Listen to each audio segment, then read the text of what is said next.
부활절입니다. 옆 사람을 축복합시다. 날마다 부활의 주님을 체험합시다. 예수 그리스도께서 사망의 권세, 사단의 권세를 이기시고 승리하셨습니다. 2000년 전 일어난 사건이지만 지금도 여전히 부활하신 주님은 우리와 함께 하십니다. 승리하신 주님이 우리와 함께 하시기 때문에 우리도 얼마든지 예수 그리스도 이름 가지고 날마다 승리할 줄로 믿습니다. 여러분 가는 곳마다 예수 그리스도 이름의 승리의 깃발을 꽂으시기를 바랍니다. 그 이름을 우리에게 주신 것은 우리로 넉넉히 승리케 하신다는 거죠. 깨달은 바울은 로마서 8장에 이렇게 고백했습니다. 28절에 보니까 하나님을 사랑하는 자 곧 그의 뜻대로 부르심 받은 모든 자에게는 모든 일을 합력하여서 선을 이룬다. 우리 앞에 이런저런 일이 일어나지만 때로는 내가 좋아하는 일도 내가 싫어하는 일도 안 좋은 일도 일어나는 것 같지만 그 모든 걸 합력하여서 하나님은 뭘 이루신다? 선을 이루신다. 세 가지 질문을 하고 답을 했습니다. 첫째 질문이 뭐냐? 누가 우리를 대적하리요? 하나님이 우리를 이해하시는데 아들까지도 내어주시는 그 하나님이 나와 함께 하시는데 누가 우리를 대적하겠냐? 그 첫 번째 질문을 했고요. 두 번째로는 누가 우리를 정죄하리요? 죽으시고 살아나신 이는 예수 그리스도시니 지금 하나님 우편에 앉아 계신 자요 우리를 위하여 친히 간구하시는 그분이 계시다. 근데 누가 우리를 정죄하겠냐? 세 번째, 누가 우리를 그리스도의 사랑에서 끊을 자 있겠냐? 세 가지 질문했습니다. 환난이나 곤고나 박해나 기근이나 적신이나 위험이나 칼이라 할지라도 우리를 우리 주 예수 그리스도 안에 있는 하나님의 사랑에서 끊을 수 없을 것이다. 결론, 넉넉히 이긴다. 왜냐? 그 어떤 피조물도 우리를 우리 주 그리스도 예수 안에 있는 하나님의 사랑에서 끊을 자 없다. 우리가 도살장에 끌려가는 양처럼 끌려간다 할지라도 그러한 비참한 상황에 처한다 할지라도 우리는 넉넉히 이기게 돼 있다. 사망이나 생명이나 천사들이나 권세자들이나 현재일이나 장래일이나 그 어떤 것도 우리를 하나님의 사랑에서 끊을 수 없다. 이런 결론을 냈습니다. 하나님은 우리와 함께 하십니다. 하나님은 언제나 내 편입니다. 우리의 모든 죄와 저주를 그리스도께서 다 해결해 버렸습니다. 아무도 정죄할 자가 없습니다. 우리는 넉넉하게 승리합니다. 우리를 끊을 수 없습니다. 하나님의 사랑에서. 오늘 이 확신 가지고 승리하시기를 주의 이름으로 축복합니다. 그래서 날마다 부활의 주님을 체험하시기 바랍니다. 부활의 주님을 체험하는 것은 간단합니다. 여러분 예배 시간 때마다 오늘도 하나님은 내게 말씀으로 역사하실 것이다. 오늘 하나님은 내게 분명한 언약을 주실 것이다. 이 믿음 가지고 하나님 앞에 나온다고 하면 성령께서 일단 여러분 마음을 감동하실 겁니다. 하나님의 음성을 듣게 하실 겁니다. 하나님의 말씀이 들려질 때에 여러분 믿음 고백하게 될 겁니다. 이게 부활하신 주님을 체험하는 거예요. 또 언제 부활하신 주님을 체험할 수 있냐? 기도할 때마다 예수 그리스도 이름 가지고 나아갈 때마다 하나님은 보좌의 문을 여시고 약속하신 대로 성령의 능력으로 권능으로 우리에게 옷 입혀주시겠다고 했습니다. 여러분이 예수 그리스도 이름을 증거하는 현장에 설 때마다 전도의 문을 여시고 갈급한 영혼을 붙이시고 하나님께서 영생을 주기로 작정된 자를 여러분에게 연결시켜주는 이 부활의 주님을 날마다 체험하게 될 겁니다. 왜냐? 부활하신 그리스도는 지금도 우리와 함께 하시지만 그리스도 이 삼직을 가지고 구원의 역사를 이루셔요. 지금도 틀림없이. 구원사역 중심으로 하나님은 모든 것을 움직이시는데 그리스도께서는 지금도 우리와 함께 하사 우리를 통하여서 생명운동이 일어나기를 원하시기 때문에 부활하신 주님을 체험할 수 있습니다. 성도가 위기를 만나고 문제를 만날 때 그때 더 체험할 수 있습니다. 그때마다 하나님은 그리스도 이름 가지고 나아가는 모든 성도에게 하늘문을 여시고 주의 사자, 주의 천사를 보내시사 도우시고 역사하심을 믿으시기 바랍니다. 예배를 통하여서 부활하신 주님을 날마다 체험하고 기도를 통하여 체험하고 전도 현장에서 체험. 문제 만났습니까? 위기 앞에 섰습니까? 정말 부활하신 그리스도를 체험할 수 있는 최고의 기회입니다. 왜냐? 그분은 모든 사방을 이기셨어요. 모든 저주를 이기셨어요. 흑암 권세를 꺾으셨어요. 승리하신 주님이 우리와 함께 하시기 때문에 그 어떤 것도 두려워할 필요 없다. 오늘 주님의 약속입니다. 첫 번째, 하나님의 약속이지요. 예수 그리스도를 보내시겠다. 그게 하나님의 첫 번째 약속 아닙니까? 아무리 훌륭한 사람이라 할지라도 세 가지 근본 문제 해결할 수 없습니다. 그 첫 번째 문제가 뭡니까? 하나님 떠난 원죄입니다. 그냥 하나님 떠났습니까? 하나님의 말씀에 불순종하고 하나님 떠나버린 순간 하나님이 우리 인간에 주던 하나님의 형상 잃어버리고 영적으로 죽어버렸고 사단에게 장악되어 버렸어요. 이 원죄 해결할 수 없습니다. 두 번째, 원죄의 결과로 찾아오는 저주, 재앙. 불신자가 말하고 있는 운명 6가지 절대로 피해갈 수 없습니다. 불신자는 지금도 신분 자체가 마귀 자녀입니다. 기분 나쁘지만 어쩔 수 없습니다. 하고 싶어 하는 게 아니라 어쩔 수 없이 우상 숭배하고 조상기사 지내고 나무 앞에 가 빌고 저 어부들은 바다 가서 용왕신에게 빌고 돌 앞에 가서 빌고 어려운 일 생기면 무당 찾아가고 점치고 부적 붙이고 이렇게 합니다. 불신자들이 하고 싶어 하는 게 아니라 신분 자체가 멸망신분이요 마귀 자녀이기 때문에 어쩔 수 없이 제사 지내야 돼요. 우상 숭배하지 않으면 안 됩니다. 그 결과 어떤 일이 찾아옵니까? 정신문제 옵니다. 참된 평안 없습니다. 염려, 불안, 우울증, 불면증, 악몽, 가위 눌린, 환상, 환청, 좀 더 심해지면은 알코올 중독, 마약 중독. 이번에 보셨죠? 청소년들이 학원을 가고 있는데 아이들이 좋아하는 음료수병에다가 마약을 타가지고 음료수인 것처럼 건네줬어요. 그 청소년들에게. 이야, 이게요, 사단이 하는 짓이에요. 그 정상입니까? 전혀 정상 아니잖아요. 정신문제예요. 약물 중독, 마약 중독, 알코올 중독, 음란, 정신병입니다. 틀림없이 정신병입니다. 그러다 육신의 문제 옵니다. 질병으로, 경제 문제로, 가정의 불화로 이제 더 이상 감출 수가 없습니다. 후대 문제까지 옵니다. 성경은 분명히 말하고 있습니다. 우상 숭배하는 자, 하나님 모르는 불신자가 가지고 있는 그 영적 문제 후대들에게 3, 4대까지 내려간다고 돼 있어요. 그러다가 이 땅 떠나면 어딥니까? 지옥이요. 이게 원죄의 결과로 찾아와 있는 불신자의 운명입니다. 사단이 가져다주는 영적 문제 속에서 본인도 고난당하고 후손에게까지 계속해서 내려가는데 막을 길이 있습니까? 이게 용한 무당 불러가지고 푸닥거려 한다고 해결됩니까?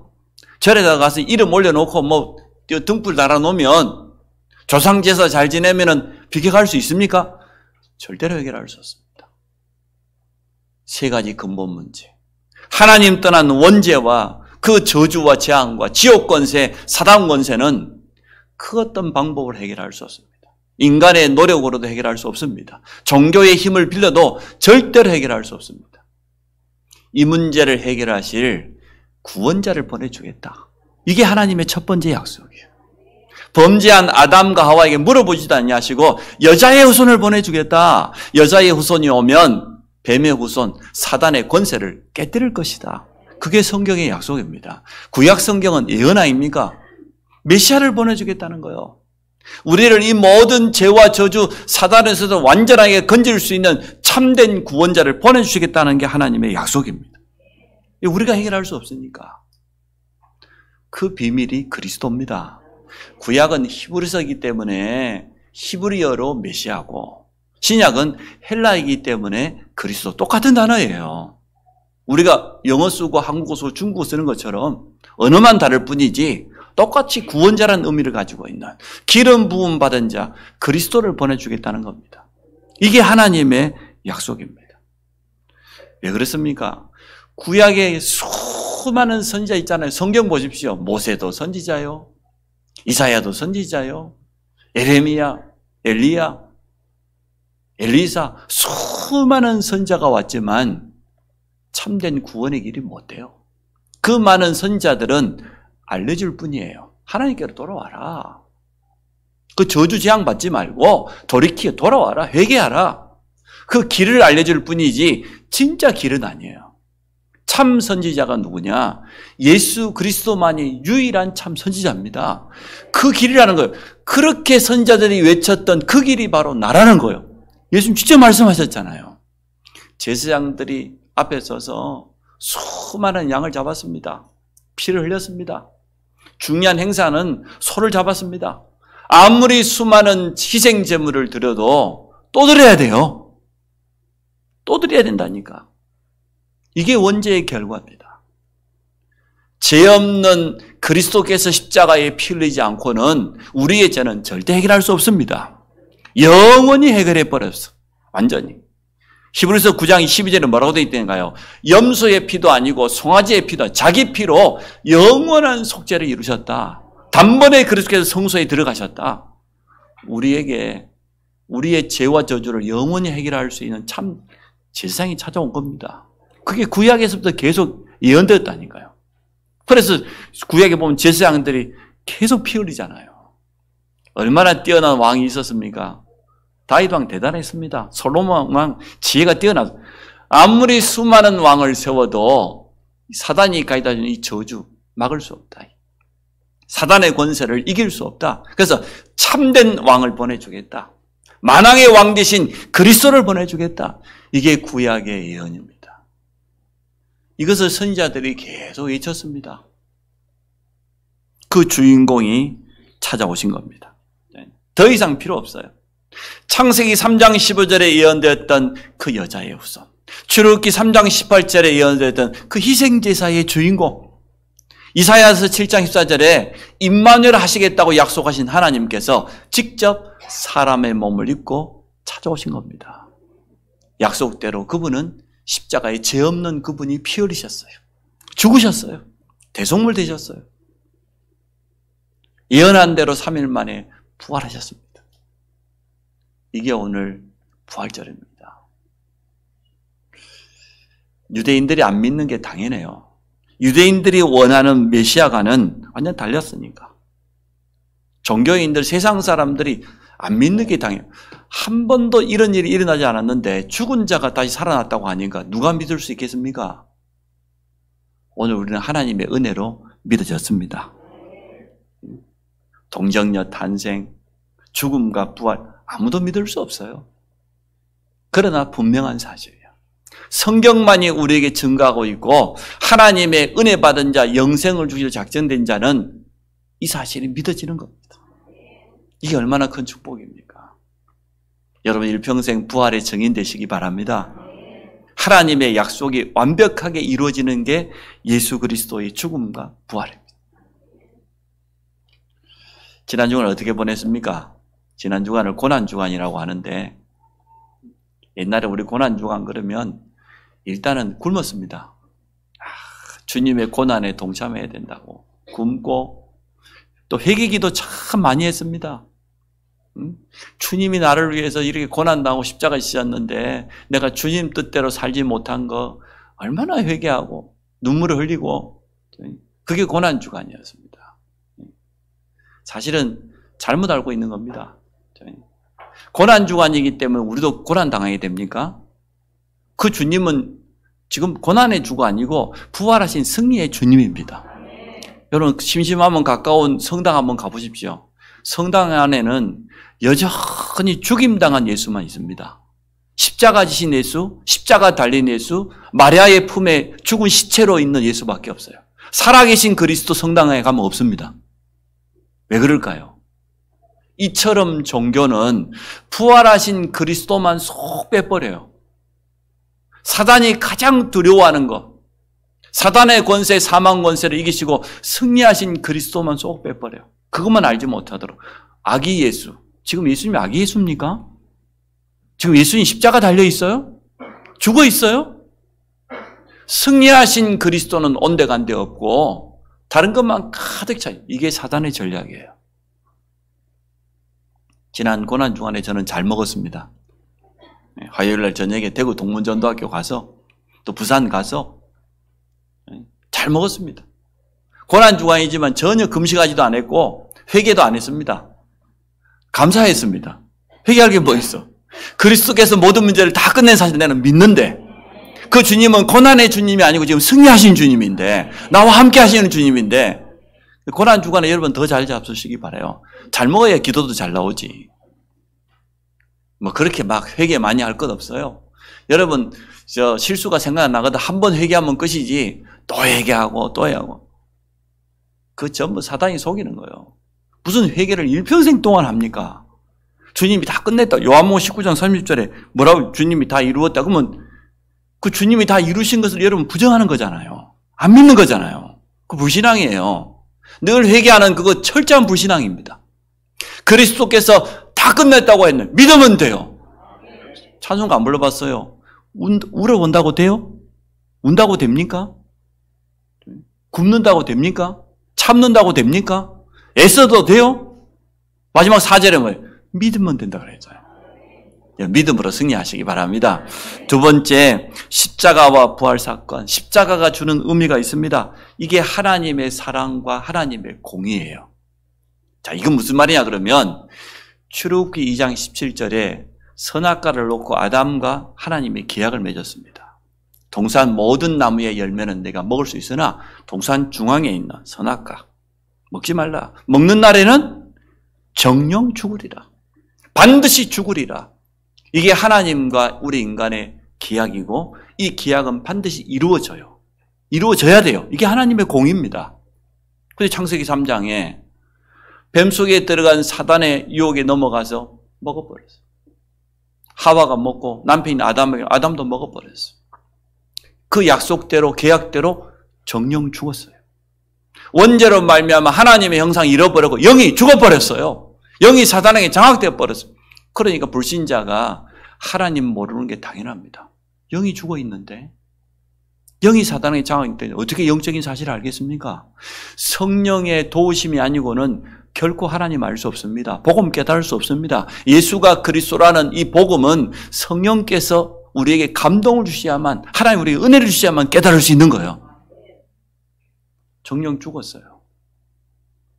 그런데 하나님 무엇을 약속합니까? 창세기 3장 15절에 여자의 후손과 함께 창세기 3장 21절에 보니까 피가 뚝뚝 떨어지는 가죽옷을 지어가지고 아담과 하와를 입혔습니다. 왜냐?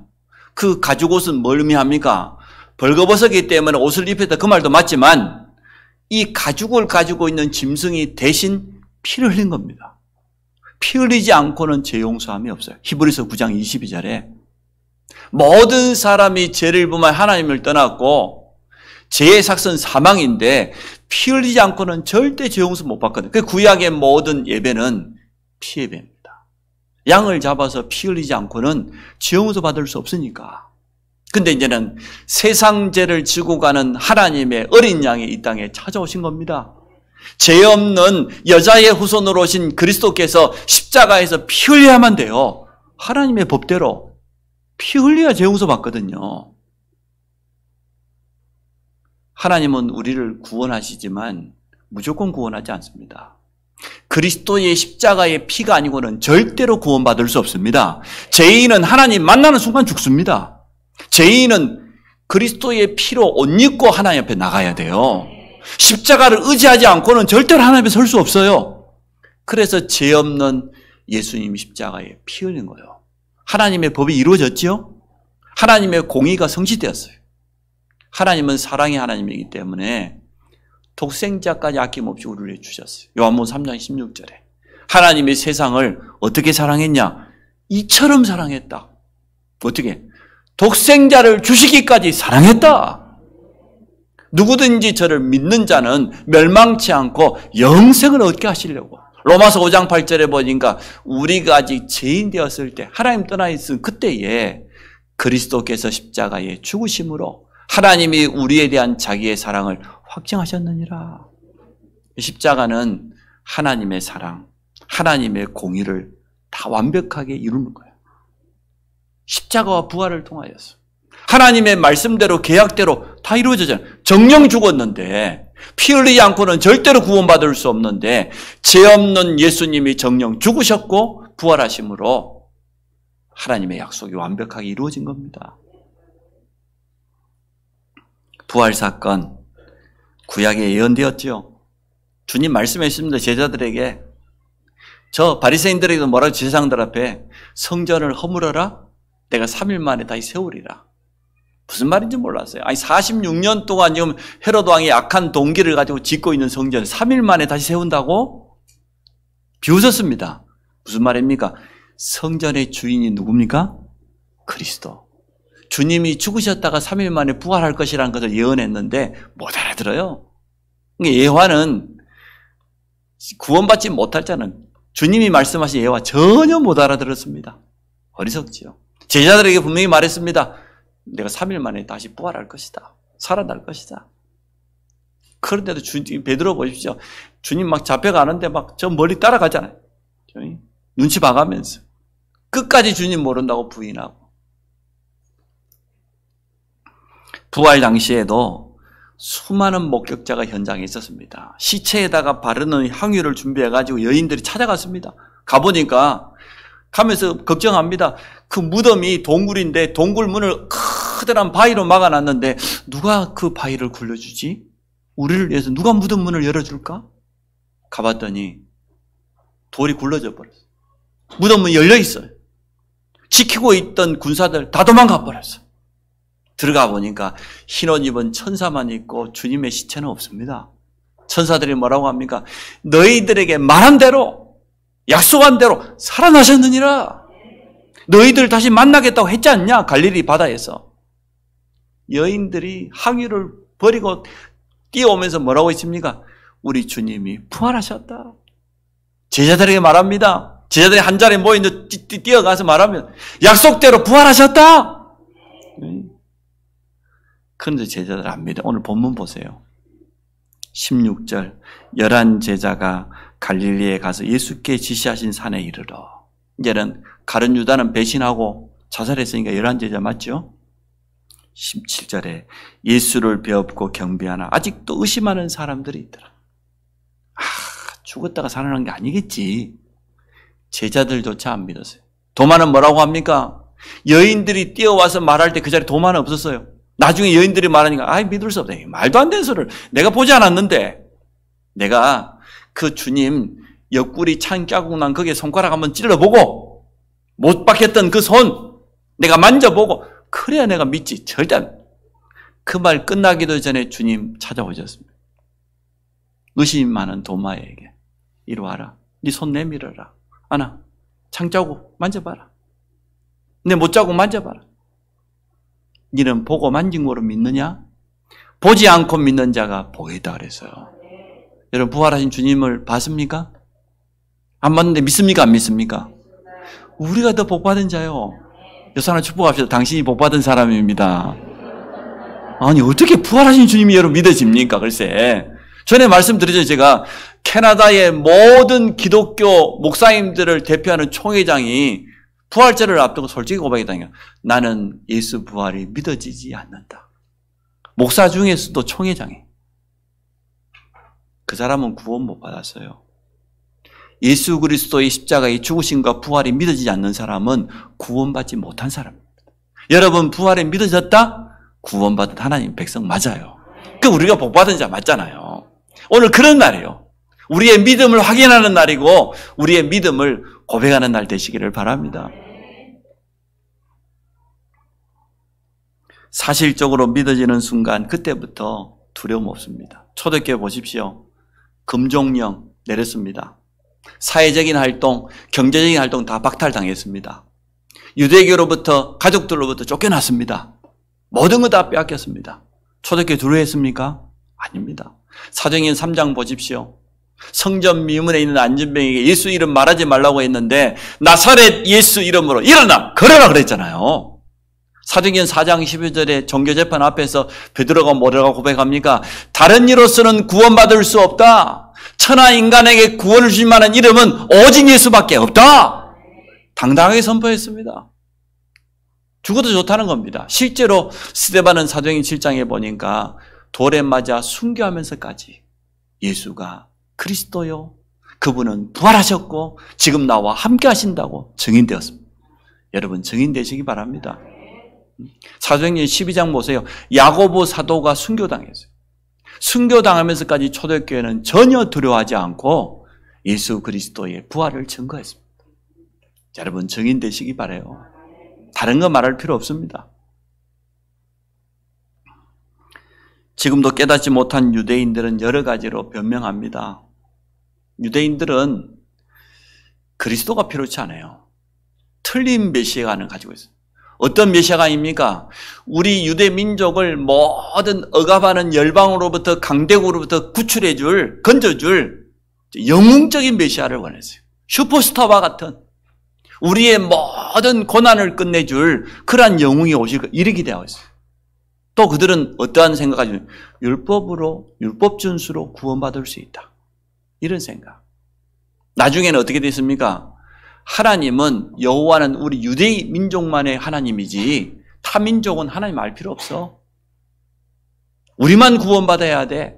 틀린 선민 사상.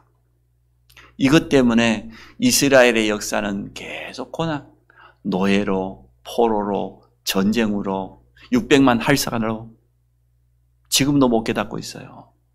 지금도 정통 유대인들은 아직도 기다리고 있어. 누구를? 그리스도를. 2000년 전에 오신 그리스도를 아직도 인정하지 않고 지금도 기다리고 있어요. 우리 지금 유대인들이 비록 팔레스타인이 조그마한 데서 아랍 나라들에게 둘러싸여 있지만 언젠가 우리 메시아가 오시면 이 모든 이스라엘을 다 정벌하고 우리를 완전 건질 것이다. 이러한 메시아관을 가지고 있어요. 그래서 역사 가운데 유대인들은 계속 고난당합니다. 성도도 마찬가지입니다. 부활하신 그리스도, 지금 나와 함께 하시는 그리스도를 날마다 누리지 못하면 여전히 고난당합니다. 오늘 부활하신 주님 우리에게 하신 이 약속을 언약을 사명으로 붙잡지 않으면 여전히 고난당합니다. 오늘 여러분 사명 회복하는 날 되시기 바랍니다. 세 번째, 부활하신 주님 우리에게 약속하셨습니다. 하늘과 땅의 모든 권세를 내게 주셨으니 그러므로 너희는 가서 모든 민족으로 제자를 삼아 아버지와 아들과 성령의 이름으로 세례를 베풀어라. 내가 세상 끝날까지 너희와 항상 함께 하겠다. 부활하신 주님의 약속이에요. 오늘 이 약속 붙잡고 가시면 됩니다. 하늘과 땅의 모든 권세는 어떤 권세입니까? 하늘의 권세, 성삼위 하나님의 비밀, 저 보좌의 축복. 지금도 기도할 때마다 하나님은 주의 천사를 보내시는데 그게 하늘로부터 우리에게 임하는 거잖아요. 우리의 배경이 하나님의 나라입니다. 여러분은 천국 백성입니다. 나는 이 땅에 살고 있지만 하늘에 속한 자요, 하나님의 백성이요, 천국 보좌의 배경이 내게 있으며 지금도 기도할 때마다 성삼위 하나님은 능력으로 역사하시고 우리가 문제 만난다고 하면 주의 천사를 보내서 도우신다. 하늘의 권세. 땅의 권세는 뭡니까? 세상 나라, 사단 나라, 흑암 권세, 지옥 권세, 저주 권세. 이걸 이길 수 있는 유일한 이름이 예수 그리스도입니다. 완벽한 권세를 주님이 가졌어요. 그 주님이 우리와 함께 하겠다는 거예요. 무조건 가라 그러지 않았어요.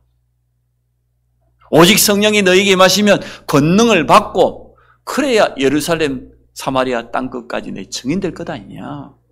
먼저 이 권능을 체험하라는 거예요. 약속하신 이 축복을 여러분이 정말로 누리시기 바랍니다. 누가복음 10장 19절에 보니까 제자들에게 말씀합니다. 내가 너희에게 뱀과 정갈을 밟으며 원수의 모든 능력을 제어할 수 있는 권능을 주었다. 너희를 해칠 자 결단코 없으리라. 끝난 겁니다. 내 이름으로 귀신을 쫓아내며 병든 자에게 손을 얹어 나을 것이다. 약속하셨습니다. 완전한 권세를 가지신 주님이 나와 함께 해요. 부활이란 말은 지금 살아계신다는 것이고 지금 나와 함께 한다는 것이고 영원히 함께 한다는 것이기 때문에 하늘과 땅의 권세가 가진 주님이 영원히 우리와 함께 합니다. 오늘 본문에 분명히 약속하셨어요. 오늘 이 약속 붙잡고 가셔야 돼요. 여러분 문제 있어요? 예수 이름의 권세 한번 사용해 보세요. 뭐가 문제입니까? 뭐가 두렵습니까? 정말 예수 그리스도의 이름을 여러분 제대로 사용해 보셨습니까? 오늘 아버지와 아들과 성령의 이름으로 세례를 주고 그랬는데 이 이름은 보통 이름이 아니에요. 여호와 하나님은 가장 중요한 약속을 맺을 때마다 나 여호와가 말하노라. 자기 이름을 걸고 말씀했어요. 선지자들에게 찾아와서 언약을 주실 때도 나 여호와가 말하노라. 모세에게 이스라엘 백성이 가서 이렇게 전하라고 했습니다. 나 여호와가 이렇게 말했다고 전해라. 여호와의 말씀이니라. 여호와께서 이르시되, 그게 이름이에요. 하나님은 자기 이름을 걸고 우리에게 약속하셨어요. 예수 그리스도 이름이 보통 이름입니까? 완전한 이름이에요. 사단이 유일하게 두려워하는 이름은 한 이름밖에 없습니다. 예수 이름밖에 없습니다. 공자, 맹자, 무슨 이름을 갖다 들이대도 아무 소용없어요. 예수 이름 앞에서만 흑암이 무릎 꿇습니다. 에베소서 3장 21절에 보니까 만물이 복종할 수밖에 없는 그 이름. 또 골로새 1장 16절에 보니까 만물이 그로 말미암아 창조된 창조자의 이름. 그 이름이 예수 그리스도입니다. 그 이름을 우리에게 주었어요. 여러분, 그 이름을 사용하시기 바랍니다. 기도할 때만 예수 이름으로 기도합니다 그러지 마시고, 문제 앞에서 주 예수 그리스도 권세 있는 이름 앞에 이 문제 벽역사는 모든 흑암은 무너질지어다. 우리 가정보고마를 가로막고 있는 모든 흑암의 권세는 예수 그리스도 이름 앞에 떠나갈지어다 말이에요. 그 이름을 사용하세요. 여러분, 연약한 부분이 있거든 예수 이름 가지고 손 얹고 기도하세요. 죽음을 이기시고 내 연약함을 담당하신 그리스도 예수 이름으로 모든 질병은 떠나갈지어다 말이에요. 기도해 보세요. 보혜사 성령님의 이름, 완전한 이름 아닙니까? 완벽한 구원의 능력, 임반일을 약속하신 이 이름, 그 이름으로 세례를 주란 말은 성령께서 내 안에 계시고 성령께서 그 이름으로 기도할 때마다 능력으로 역사하시겠다는 거예요. 이게 성도가 가지고 있는 권세입니다. 완벽한 권세 가진 주님이 나와 함께 하시기 때문에 생긴 우리의 권세예요. 분부한 모든 것을 가르쳐 지키게 하라. 세 가지만 가르쳐 지키게 하시기 바랍니다. 기도의 비밀. 예수 이름으로 기도할 때 어떤 일이 나냐 말이에요. 부활하신 그리스도를 그 이름으로 기도하다가 체험을 해라. 이걸 여러분 자신이 누리시고 후대에 가르치시기 바랍니다. 새 가족에게 또 뭘 가르쳐야 되냐? 말씀의 비밀. 예배를 통하여 사람들에게 말씀을 주시고 내 개인이 하나님의 말씀을 묵상할 때 그 말씀 가지고 기도할 때마다 어떤 일이 나냐 말이에요. 하나님은 그때마다 그분의 음성을 들려주시고 하나님의 분명한 뜻과 계획을 우리를 통해서 이루어가는 그런 시간입니다. 언약 잡고 체험하라는 겁니다. 전도의 비밀. 모든 민족을 제자로 삼아. 제자가 예비되어 있습니다. 복음 받을 사람, 갈급한 영혼이 현장 속에 숨겨져 있습니다. 다른 사람 살리는 이게 우리의 사명입니다. 세 가지 가지고 부활하신 주님을 체험하시기 바랍니다. 결론 맺습니다. 예수 그리스도의 부활을 부인한 개인들 다 무너졌어요. 아무리 뛰어난 영웅들 할지라도 그리스도의 부활을 부인한 사람들 다 고난나고 멸망나요. 비참했습니다. 그리스도의 부활을 부인한 그 시대와 그 민족, 그 나라들 다 무너졌습니다.